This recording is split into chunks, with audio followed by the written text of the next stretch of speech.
نحمده ونصلي على رسوله الكريم اما بعد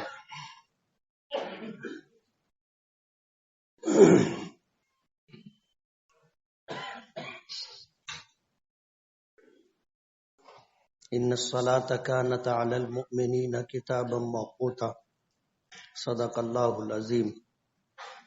بزرگان محترم اور عزیز دوستو،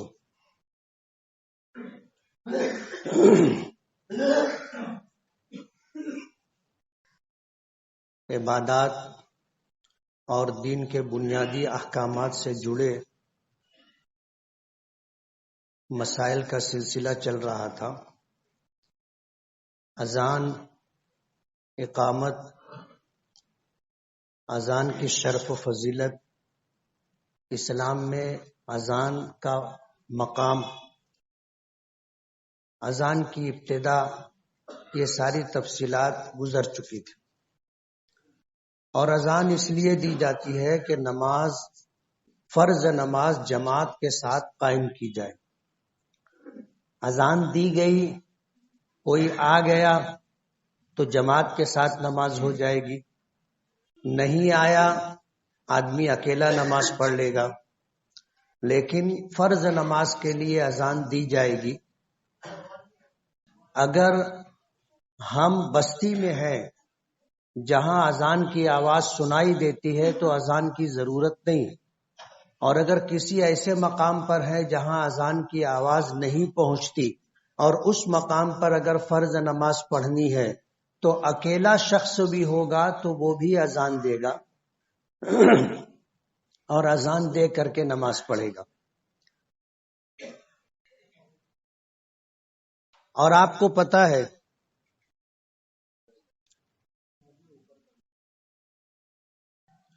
آپ اس بات کو جانتے ہیں کہ نبی کریم صلی اللہ علیہ وسلم سے صحابہ کرام نے عرض کیا تھا کہ نماز کے لیے اکٹھا ہونے میں جو دقتیں آتی ہیں اس کا ازالہ کیا جائے تو اذان مشروع ہوئی۔ من جانب اللہ، حضرت جبرائیل کے ذریعے سے رہنمائی کی گئی، اور رہنمائی ہو جانے کے بعد یہ سلسلہ شروع ہو گیا۔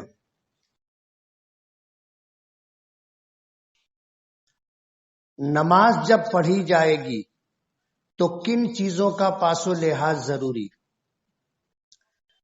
نماز کے لیے کچھ شرائط ہیں، نماز کے لیے کچھ ارکان ہیں، اور نماز کے کچھ واجبات ہیں، سنتیں ہیں، مستحبات ہیں۔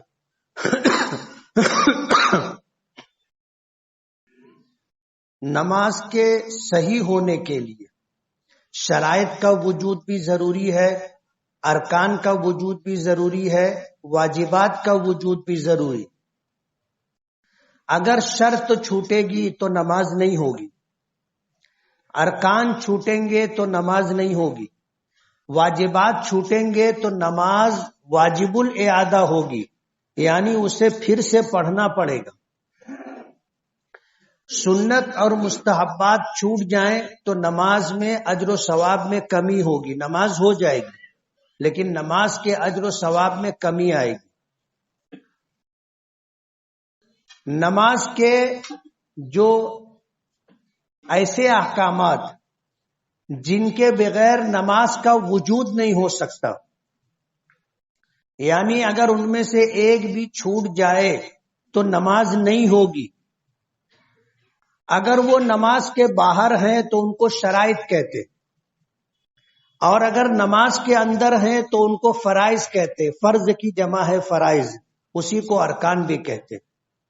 علماء اور فقہا نے احادیث کو دیکھ کر کے نبی کریم صلی اللہ علیہ وسلم کے معمولات، صحابہ کرام کے معمولات دیکھ کر کے جو چیزیں طے کی ہیں ان میں سے 7 شرطیں ہیں، یعنی نماز شروع کرنے سے پہلے ان 7 چیزوں کا پایا جانا ضروری ہے، اس کو شرط کہتے ہیں۔ اور جب نماز شروع ہو جائے تو نماز کے اندر 7 چیزوں کا پایا جانا ضروری ہے، جس کو فرض کہتے ہیں۔ اور نماز میں 12 واجبات ہیں. نماز میں 12 واجبات ہیں.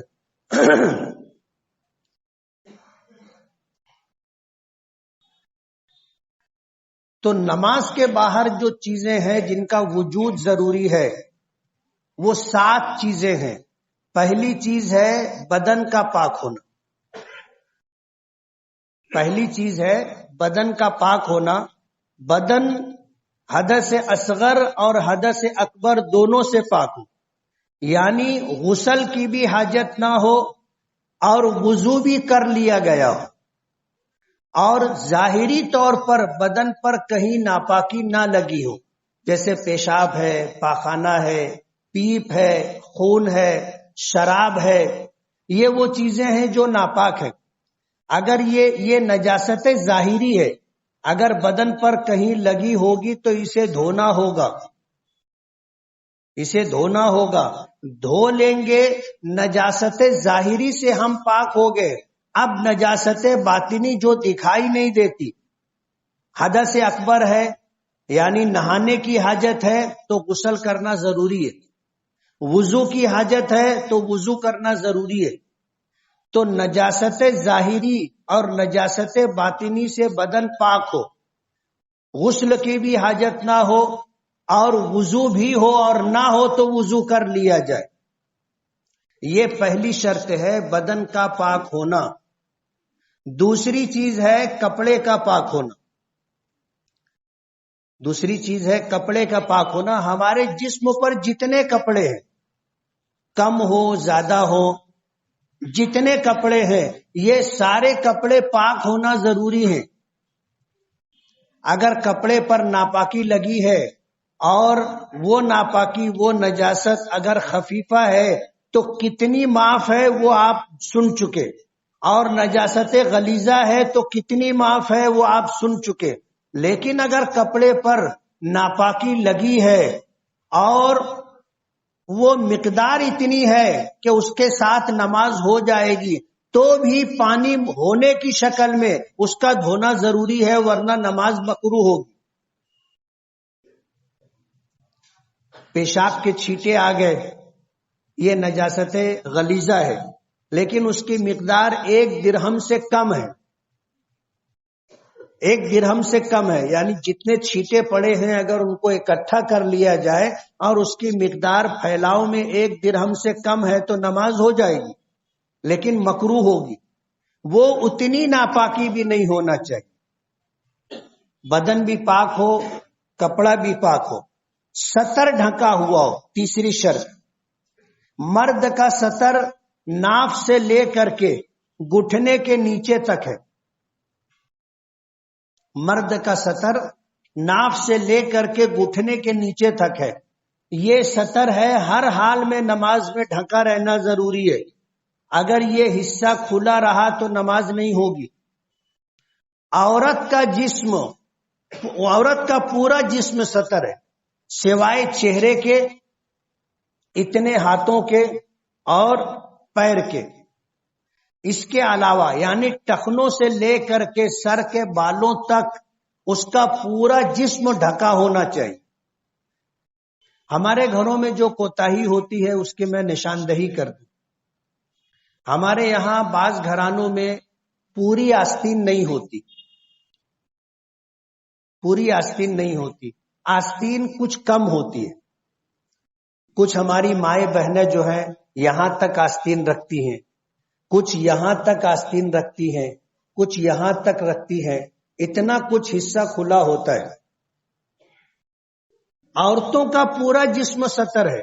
نماز کی حالت میں اگر اتنے ہاتھ باہر ہو، اتنے پیر باہر ہو ٹخنوں سے نیچے، اور چہرہ کھلا ہوا ہو، یہ اتنا حصہ تو نماز کی حالت میں سطر میں شامل نہیں.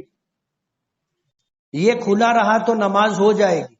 لیکن اس کے علاوہ ایسے کپڑے پہننے کا رواج ہے جس میں جسم کھلا رہتا ہے. جیسے ساڑی بعض علاقوں میں پہنی جاتی ہے بلاؤز کے ساتھ. ہوتا یہ ہے کہ پیٹ کھلا ہوا ہوتا ہے، پیٹھ کھلی ہوئی ہوتی ہے، اور بلاؤز یا جو فراق ہمارے گھروں میں پہنے جاتے ہیں اگر دوپٹہ نہ ہو اور گلا گہرا ہو تو بھی جسم کا حصہ کھلا ہوتا ہے، پیٹھ کا کچھ حصہ کھلا ہوتا ہے، نماز نہیں ہوگی اس حالت میں۔ دیندار گھرانوں میں بھی پردہ کرنے والی خواتین کے یہاں بھی جو کوتاہی ہوتی ہے وہ آستین کا چھوٹا ہونا ہے۔ اگر سطر کا حصہ کھلا رہا تو کتنا حصہ کھلا رہا تو نماز ہو جائے گی، اور کتنا ڈھکا رہا تو کتنا کھلا رہا تو نماز نہیں ہوگی، اور کتنا ڈھکا رہا تو نماز ہو جائے گی۔ اس کے لیے فقہا نے ایک ضابطہ ذکر کیا ہے کہ جسم کا جو حصہ کھلا ہوا ہے اگر اس کا چوتھائی سے کم کھلا ہوا ہے تو نماز کراہت کے ساتھ ہو جائے گی۔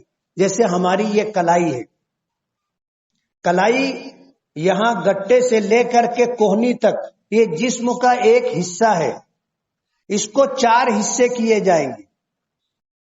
اگر چوتھائی یا چوتھائی سے زیادہ کھلا رہا، یعنی آستین اتنی چھوٹی رہی اور دوپٹہ جو اوپر سے لیا جاتا ہے اس میں یہ ہاتھ ڈھکتا نہیں ہے، باہر نکل جاتا ہے، تو ایسی عورت کی نماز نہیں ہوگی۔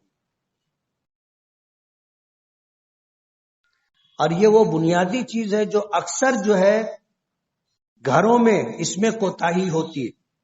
آپ کو بتایا جا رہا ہے، آپ بتائیں، تاکہ نماز کے لیے اگر خدا نہ خواستہ ان کی آستین چھوٹی ہے تو سر پر ایسی رومالی ہونی چاہیے کہ ہاتھ اگر نیچے لٹکا بھی رہے تو ڈھکا رہنا چاہیے۔ اوپر سے جو رومالی پہنی جائے وہ ہاتھ کی لمبائی سے زیادہ ہو، تاکہ وہ اندر ہی ایسے تکبیر تحریمہ بھی کہہ سکے اور اندر ہی ہاتھ بھی باندھ سکے، اور جب رکوع میں جانے کے لیے ہاتھ چھوڑے تو ہاتھ رومالی کے باہر نہ آئے۔ نماز کے لیے یہ اہتمام، جن گھرانوں میں یا جن علاقوں میں ساڑی اور بلاؤز کا رواج ہے وہاں یہ چیز خاص طور پر ضروری ہے کہ نماز کے لیے ایک بڑی رومالی ہونی چاہیے جو کمر کے نیچے تک رہے۔ تو تیسری شرط ہے سطر کا ڈھکا ہوا ہونا۔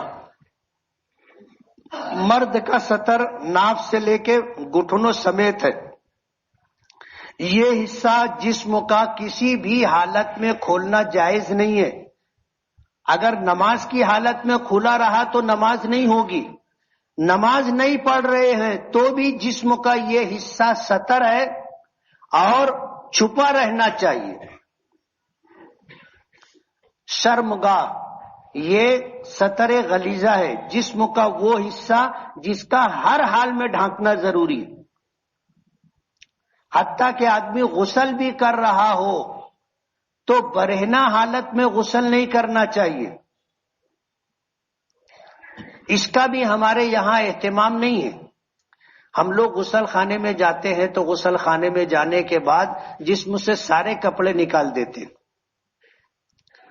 کیا ہے، لوگ مسائل پوچھتے ہیں تو معلومات بڑھتی ہے، اور جب مسائل بتائے جاتے ہیں تو بھی معلومات میں اضافہ ہوتا ہے۔ نہانے کی صورت میں بھی جسم کا یہ حصہ ڈھکا رہنا چاہیے۔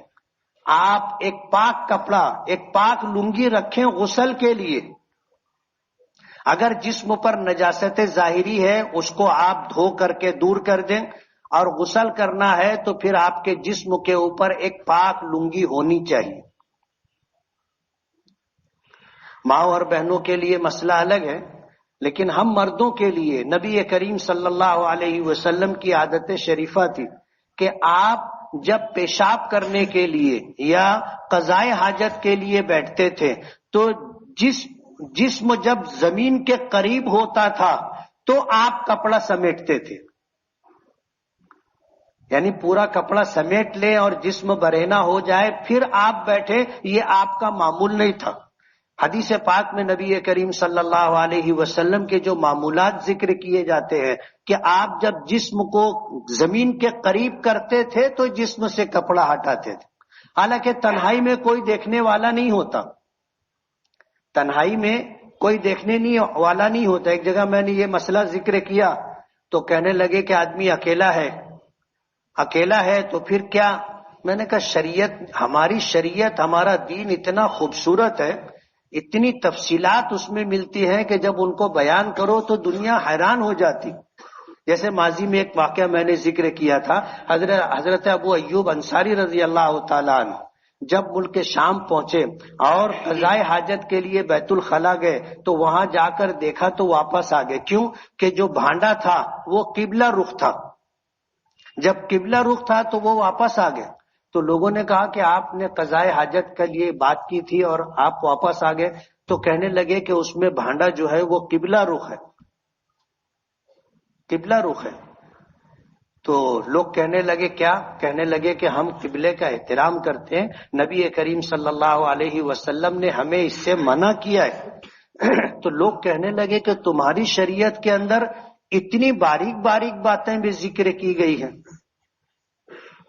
تو شریعت میں تفصیلات موجود ہیں اور ان تفصیلات کو ہمیشہ پیش نظر رکھنا چاہیے. ایک جگہ میں نے مسئلہ ذکر کیا تو ایک شخص کہنے لگے کہ تنہائی میں اگر آدمی ہے تو پھر کپڑا ہونا کیوں ضروری ہے؟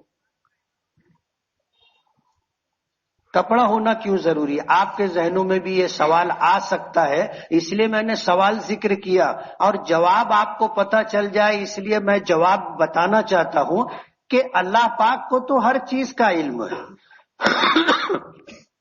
کہنے والے کا یہ مقصد تھا کہ اللہ پاک تو دیکھ رہے، یعنی کپڑا ہے تو بھی اللہ کو علم ہے، اللہ دیکھ رہے ہیں، اور کپڑا نہیں ہے تو بھی اللہ کو علم ہے، اللہ دیکھ رہے ہیں. برابر ہے. علماء نے لکھا ہے نبی کریم صلی اللہ علیہ وسلم کے معمولات اور ارشادات کو دیکھ کر کے کہ اللہ پاک تو ظاہر و باطن سے واقف ہے اور کوئی چیز اللہ سے مخفی نہیں ہے. 1000 پردوں میں آپ کوئی چیز چھپا کر کے رکھو، اللہ اس کو بھی دیکھتا ہے. لیکن اللہ سے ہمیں حیا کرنی چاہیے، اللہ سے ہمیں حیا کرنی چاہیے. اور حیا کیا ہے کہ ہم اپنے ان حصوں کو چھپائیں جن حصوں کا کھولنا حیا کے خلاف ہے. نبی کریم صلی اللہ علیہ وسلم کا یہی معمول تھا. حضرت عائشہ صدیقہ رضی اللہ تعالی عنہا فرماتی ہیں کہ میں نے نبی کریم صلی اللہ علیہ وسلم کے نکاح میں آنے کے بعد جو زمانہ گزارا ہے میں نے کبھی حضور کی شرمگاہ نہیں دیکھی اور حضور نے کبھی میری شرمگاہ نہیں دیکھی. ظاہر بات ہے میاں بیوی تھے، تعلقات قائم ہوتے تھے، لیکن یہ چیز حیا سے تعلق رکھتی ہے. تو اللہ پاک تو ظاہر و باطن سے باخبر ہیں، دانا و بینا بھی ہیں، یعنی جانتے بھی ہیں اور دیکھتے بھی ہیں. لیکن ہمیں حیا کرنی چاہیے کہ تنہائی میں بھی ہم برہنہ نہ ہو. اور اگر کوئی برہنہ ہو کر کے غسل کرے تو گنہگار بھی نہیں ہے. آپ کے ذہن میں یہ بات بھی رہنی چاہیے کہ اگر کوئی آدمی برہنہ غسل کرے، تنہائی میں کوئی دیکھنے والا نہیں، تو وہ گنہگار نہیں ہے. لیکن یہ چیز حیا کے خلاف ہے، اس کو پیش نظر رکھنا چاہیے. تو پہلی چیز جو ہے بدن کا پاک ہونا، دوسری چیز کپڑے کا پاک ہونا، تیسری چیز ستر کا چھپا ہوا ہونا. اور مرد کا ستر کیا ہے، عورت کا ستر کیا ہے، اس کے قدر اختصار کے ساتھ تفصیل ذکر کی. چوتھی چیز جگہ کا پاک ہونا، جگہ کا پاک ہونا. جس جگہ ہم نماز پڑھ رہے ہیں اس کا ظاہر پاک ہونا چاہیے، ظاہر پاک ہونا چاہیے. یہ بات آپ کے ذہن میں رہے. بعض لوگ پوچھتے ہیں کہ نیچے سیفٹی ٹینک ہے گھر میں. ظاہر بات ہے گھر میں سیفٹی ٹینک بنتا ہے، بسا اوقات سیفٹی ٹینک الگ ہوتا ہے اور استنجا خانہ اور بیت الخلا الگ ہوتا ہے.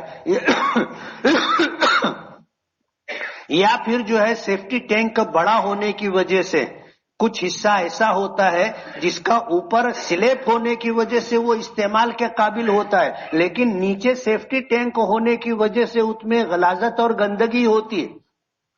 اگر کوئی شخص وہاں نماز پڑھنا چاہے تو لوگ مسئلہ پوچھتے ہیں. تو آپ کو بھی معلوم ہونا چاہیے کہ جگہ کے پاک ہونے سے مراد یہ ہے کہ ظاہر پاک ہونا چاہیے. ہم جس جگہ نماز پڑھ رہے ہیں وہ جگہ اس طرح پاک ہونی چاہیے کہ جس سے ہمارا جسم ملتا ہے، مس ہوتا ہے، وہ جگہ پاک ہونا چاہیے.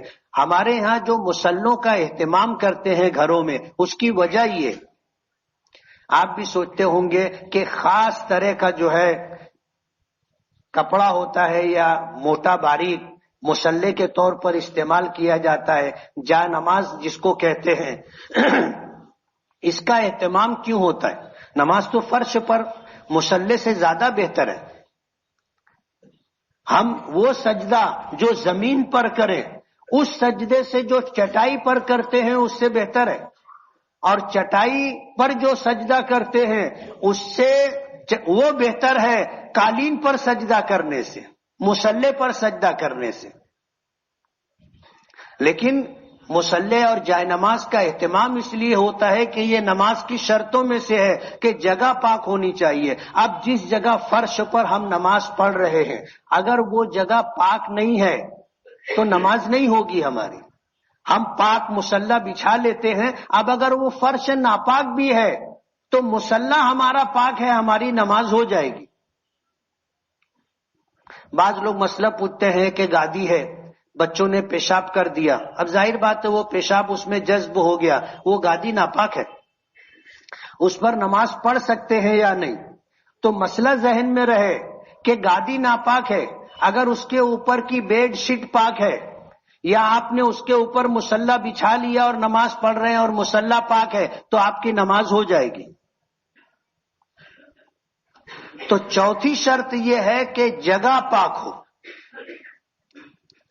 پانچویں شرط یہ ہے کہ نماز کا وقت ہو گیا ہو.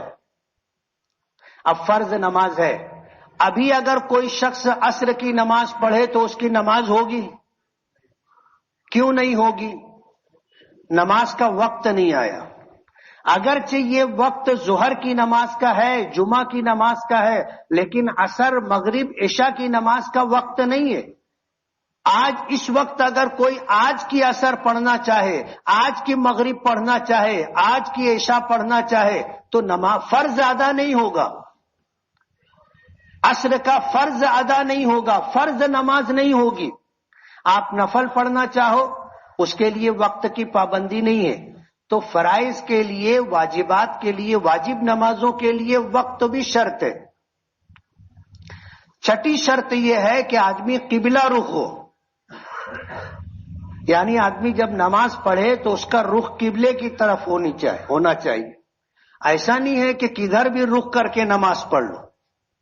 اللہ تو ہر طرف موجود ہے، اللہ پاک تو ہر طرف موجود ہے. جس طرف بھی رخ کر کے ہم نماز پڑھیں گے، جس طرف بھی رخ کر کے، اس طرف اللہ موجود ہے. ہم تو اللہ پاک کو سجدہ کرتے، پھر قبلہ رخ ہونا کیوں ضروری ہے؟ علماء نے لکھا ہے کہ یہ ایک تو ہے عبادت میں تعبد کا مطلب یہ ہے کہ ہمیں کرنا ہے. جیسے ہمیں قبلہ رخ ہونے کا حکم دیا گیا، کیوں؟ اس کی حکمت اور مصلحت کیا ہمیں نہیں معلوم. تعبد یہ ہے کہ ہر حال میں ہمیں کرنا ہے، کیوں کرنا ہے ہمیں نہیں معلوم، لیکن ہمیں حکم ہے اس لیے کرنا ہے. جیسے کوئی آدمی سوال کر سکتا ہے کہ بھائی فجر کی 2 رکعت کیوں؟ ظہر کی 4 رکعت کیوں؟ اور ظہر ہی کے وقت میں جمعہ کے دن قصبے میں اور شہروں میں جمعہ پڑھا جاتا ہے 2 رکعت کیوں؟ اب ظاہر بات ہے ہر حکم پر ایک سوالیہ نشان لگ سکتا ہے، ایک سوال قائم ہو سکتا ہے، کیوں؟ ایمان کا کمال یہ ہے کہ کیوں ذہن میں نہیں آنا چاہیے.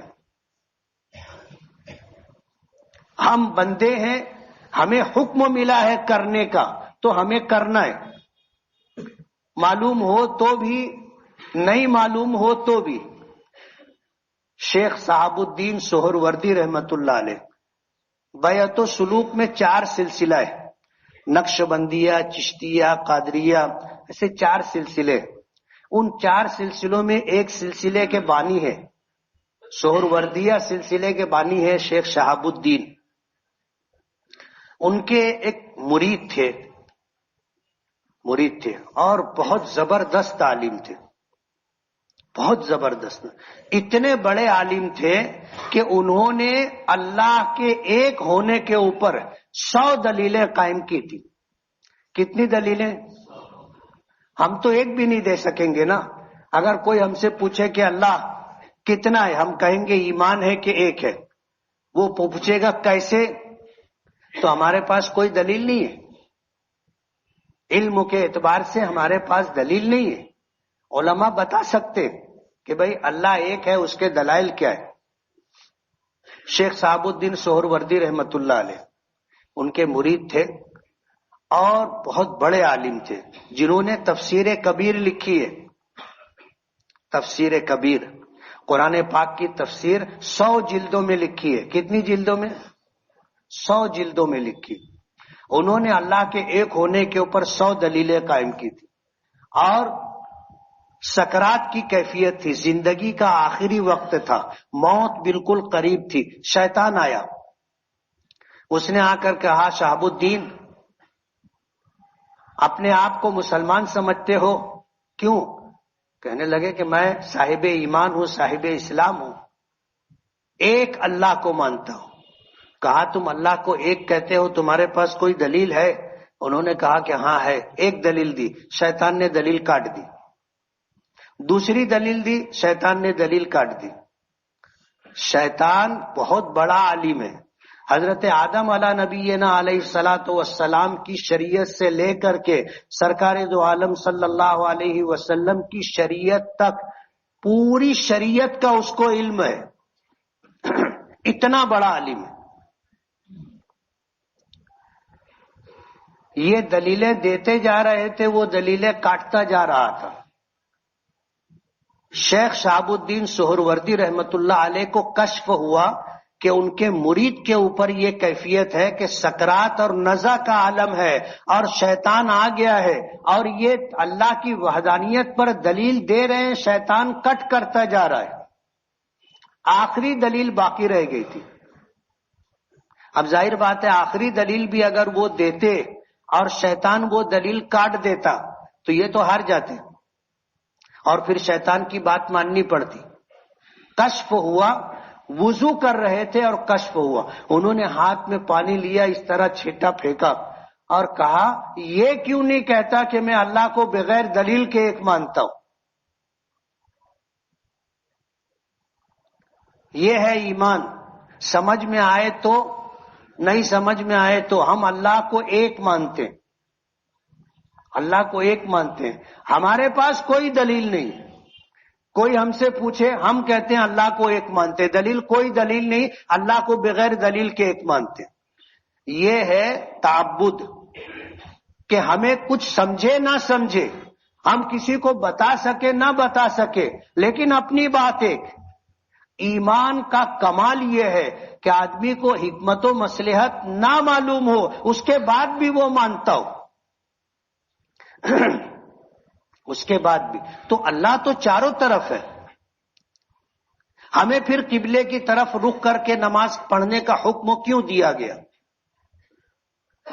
اس کی حکمتیں مصلحتیں ہیں، لیکن ایمان کا کمال یہ ہے کہ بھئی یہ ہمیں حکم ملا ہے، ہم کو اس پر عمل کرنا ہے. یہ حکم کیوں دیا گیا ہے جبکہ اللہ چاروں طرف موجود ہے، ہر جگہ موجود ہے؟ پھر تو بولے یہ تو تعبد ہے، ہم کو حکم دیا گیا ہم مانتے. حکمت یہ ہے، مصلحت یہ ہے کہ اللہ ہمیں دکھائی تو نہیں دیتا، اللہ دکھائی نہیں دیتا. اور انسانی فطرت زیادہ سے زیادہ جاننے کے چکر میں ہوتی ہے. مشاہدہ ہو اور پوری دنیا میں یہ بات ہو کہ مسلمان اپنے معاملات میں اجتماعیت اختیار کرتے. ابھی جیسے یہ ہزاروں ہم لوگ مسجد میں موجود ہیں، ایک آدمی ادھر کا رخ کر کے نماز پڑھے، ایک ادھر کا رخ کر کے نماز پڑھے، ایک ادھر کا رخ کر کے نماز پڑھے، تو ظاہر بات ہے یہ اختلاف دکھائی دے گا. لوگ بولیں گے یہ بھی نماز پڑھ رہا ہے، اس کا رخ ادھر ہے، یہ بھی نماز پڑھ رہا ہے، اس کا رخ ادھر ہے، یہ بھی نماز پڑھ رہا ہے، اس کا رخ ادھر ہے. یہ انتشار دکھے گا، آپس کا اختلاف دکھے گا. اور شریعت یہ چاہتی ہے کہ امت مسلمہ میں اجتماعیت اور اتحاد رہے. اور پھر دل ہمارا مرکوز رہے، منتشر نہ ہو، خیالات نہ بھٹکے، اس کے لیے ہمیں قبلے کی طرف حکم کرنے کا حکم دیا گیا، رخ کرنے کا حکم دیا گیا کہ ہم ہر حال میں اپنے علم کے مطابق جب نماز پڑھ رہے ہوں تو قبلہ رخ ہو، اور تھوڑا بہت انحراف ہوا بھی، تھوڑا بہت اگر ترچھا ٹیڑھا ہو گیا تو بھی نماز ہو جاتی۔ شریعت نے اس میں بھی معافی کا درجہ رکھا ہے کہ آدمی کتنا